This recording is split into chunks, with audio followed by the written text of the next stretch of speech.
Hace décadas, en un pequeño pueblo alemán, una joven empezó a afirmar que algo invisible la observaba mientras dormía. Al principio, nadie le creyó. Pensaron que era estrés, ansiedad, tal vez una enfermedad mental. Pero después comenzaron los ataques, convulsiones, voces, arañazos, gritos en mitad de la noche. Y poco a poco, incluso las personas más escépticas empezaron a preguntarse si realmente estaban frente a algo imposible de explicar. Su nombre era Anneliese Michel, y lo que estás a punto de escuchar no solo inspiró películas de terror, también provocó uno de los juicios más perturbadores de la historia moderna. Porque esta historia no termina con un exorcismo, termina con una muerte. Y una pregunta que hasta el día de hoy sigue dividiendo al mundo. ¿Fue víctima de una enfermedad mental? ¿O realmente había algo dentro de ella? Para entenderlo, tenemos que regresar a Alemania, al año 1952. Anneliese nace en una familia profundamente católica. Sus padres eran extremadamente devotos. Iban constantemente a misa y educaron a sus hijas bajo una disciplina religiosa muy rígida. Desde pequeña, Anneliese aprendió que el pecado era algo real, que el demonio existía y que el mal podía infiltrarse en las personas. Durante años llevó una vida aparentemente normal. Era tímida, reservada, muy creyente. Sus compañeros la describían como una chica amable, sensible y bastante introvertida. Pero todo cambia cuando cumple 16 años. Una tarde, sin previo aviso, Anneliese sufre una fuerte convulsión. Su cuerpo empieza a temblar violentamente. Pierde el conocimiento y termina siendo trasladada al hospital. Los médicos sospechan de epilepsia, pero esa misma noche ocurre algo mucho peor. Mientras intenta dormir, siente un peso insoportable sobre el pecho, como si alguien estuviera sentado encima de ella. Trata de moverse, pero no puede. Intenta gritar, pero su voz no sale. Y según contaría después, una fuerza invisible comenzó a apretarle el cuello mientras escuchaba un extraño zumbido dentro de su cabeza. De repente todo desaparece. Anneliese queda paralizada por el miedo. Piensa que solo fue una pesadilla, pero no lo era, porque semanas después vuelve a ocurrir, y luego otra vez, y otra. Los ataques empiezan a hacerse más frecuentes. Convulsiona constantemente. Pierde la conciencia. Dice escuchar voces y comienza a sufrir episodios extremadamente extraños. Los médicos le realizan estudios neurológicos. Pero aquí es donde la historia se vuelve perturbadora. Porque a pesar de los síntomas, muchos de los resultados aparecen normales.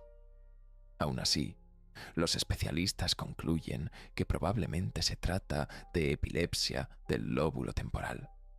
Le recetan anticonvulsivos y medicamentos psiquiátricos. Pero lejos de mejorar, Anneliese empeora muchísimo. Empieza a deprimirse, se aísla, tiene cambios bruscos de personalidad y lentamente desarrolla una obsesión enfermiza con ideas religiosas. Hasta que un día les dice a sus padres algo aterrador. Cree que está poseída. Al principio intentan ignorarlo, pero después empiezan a notar comportamientos imposibles de explicar. Anneliese deja de soportar los crucifijos. Dice que el agua bendita le quema. Asegura ver rostros demoníacos observándola desde las paredes, y por las noches grita durante horas enteras. Sus padres comienzan a creer que esto ya no es un problema médico. Creen que hay algo maligno dentro de su hija. Aquí es importante entender algo. Dentro de la Iglesia Católica existen diferentes niveles de actividad demoníaca. Primero está la infestación, fenómenos paranormales asociados a lugares u objetos. Después la obsesión, pensamientos oscuros e intrusivos que atormentan a una persona. Luego la vejación, ataques físicos atribuidos a entidades demoníacas y finalmente la posesión, el escenario más extremo. Según la doctrina católica, durante una posesión el demonio puede utilizar el cuerpo de una persona como vehículo, hablar con su voz, mover su cuerpo, manipular su mente. Y eso es exactamente lo que la familia de Anne-Elise empieza a creer. Con el paso de los meses, sus episodios se vuelven aterradores. Gruñe como un animal, destruye objetos religiosos, come insectos, lame el suelo y llega incluso a beber su propia orina. Los sacerdotes locales quedan impactados, pero aún así, la Iglesia se niega inicialmente a autorizar un exorcismo, porque oficialmente primero deben descartarse enfermedades mentales. Y eso es justamente lo que vuelve este caso tan polémico, porque mientras algunos veían signos demoníacos, otros veían síntomas psiquiátricos gravísimos. Pero entonces ocurre algo que cambia todo. Un sacerdote llamado Ernst Alt visita personalmente a Anne-Elise y después de verla, queda convencido de que está poseída. Insiste tanto ante las autoridades religiosas que finalmente el obispo autoriza el ritual. Y así, en 1975, comienza uno de los exorcismos más famosos y brutales de toda la historia. Suscríbete si te gusta el video, porque lo que viene ahora es la parte más perturbadora de todo este caso. Durante casi un año completo, Anne-Elise fue sometida a 67 sesiones de exorcismo. 67. Algunas duraban más de 4 horas seguidas. Durante los rituales gritaba, se golpeaba, convulsionaba violentamente. Los sacerdotes afirmaban que dentro de ella hablaban múltiples demonios. Incluso aseguraban escuchar voces distintas saliendo de su garganta. Voces graves, agresivas, animalescas. Y aunque hoy existen debates sobre si esos sonidos podían ser provocados por trastornos psiquiátricos severos, las grabaciones reales siguen siendo profundamente inquietantes. Conforme avanzaban los meses, Anne-Elise dejó de comer. Su cuerpo comenzó a deteriorarse rápidamente. Pesaba poco más de 30 kilogramos. Sus rodillas prácticamente dejaron de funcionar debido a las miles de genuflexiones que realizaba durante los rituales religiosos. Pero aún así, los exorcismos continuaron. Y aquí es donde la historia se vuelve realmente oscura. Porque para los sacerdotes, ellos no estaban dañando a Anne-Elise, creían estar luchando contra demonios. Esa diferencia es clave para entender todo. Desde su perspectiva, cualquier sufrimiento físico era parte de la batalla espiritual. Mientras tanto, desde el punto de vista médico, la situación era completamente distinta. Muchos especialistas consideraban que la joven sufría una combinación de epilepsia, psicosis religiosa y esquizofrenia, y que los exorcismos estaban agravando todavía más su estado mental.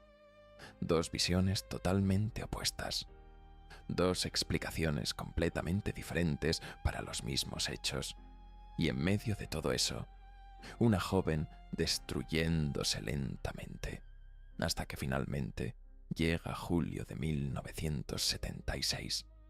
Una mañana, los padres encuentran a Anne-Elise muerta en su habitación. Tenía apenas 23 años. La autopsia reveló desnutrición severa y deshidratación. Su cuerpo estaba lleno de heridas y hematomas, y casi inmediatamente comenzó un escándalo nacional. Los padres y los sacerdotes fueron acusados de homicidio involuntario. El juicio captó la atención de toda Alemania, porque no solo se estaba juzgando una muerte, también se estaba enfrentando ciencia contra religión.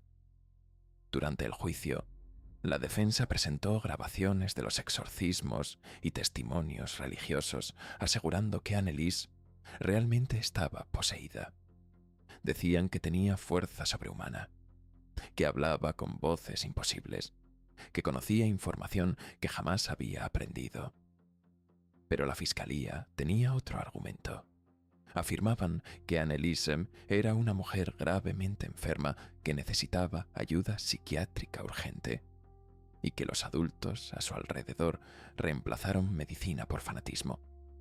Aquí aparece algo muy interesante: el sesgo de confirmación, la tendencia humana a interpretar todo según aquello en lo que ya creemos. Si alguien cree en posesiones demoníacas, cada grito puede parecer evidencia sobrenatural. Pero si alguien cree únicamente en explicaciones científicas, entonces cada comportamiento extraño tendrá una explicación médica. Y probablemente ambos lados estarán convencidos de tener razón. Eso hace que este caso siga siendo tan perturbador incluso hoy, porque dependiendo de tus creencias, la historia cambia completamente. Finalmente, el tribunal declaró culpables a los sacerdotes y a los padres de Anneliese. La condena fue de prisión condicional. Pero el debate jamás terminó. Hasta el día de hoy, hay personas convencidas de que la joven estaba poseída. Otros creen que fue víctima de negligencia, enfermedad mental y fanatismo religioso. Y sinceramente, quizá nunca sepamos toda la verdad, porque hay algo profundamente inquietante en esta historia. Más allá de demonios, más allá de exorcismos, más allá de la religión, había una chica real, una joven de 23 años que tenía sueños, miedos, inseguridades y una vida por delante. Y aún así terminó atrapada entre dos mundos, la fe y la medicina. Tal vez el verdadero horror de esta historia no sea pensar que existían demonios. Tal vez el verdadero horror sea imaginar qué ocurre cuando una persona deja de distinguir entre la realidad y aquello que desesperadamente necesita creer. Suscríbete si te gustó el video y cuéntame en los comentarios qué opinas tú. ¿Crees que Anneliese Michel realmente estaba poseída? ¿O todo fue consecuencia de enfermedades mentales y fanatismo religioso?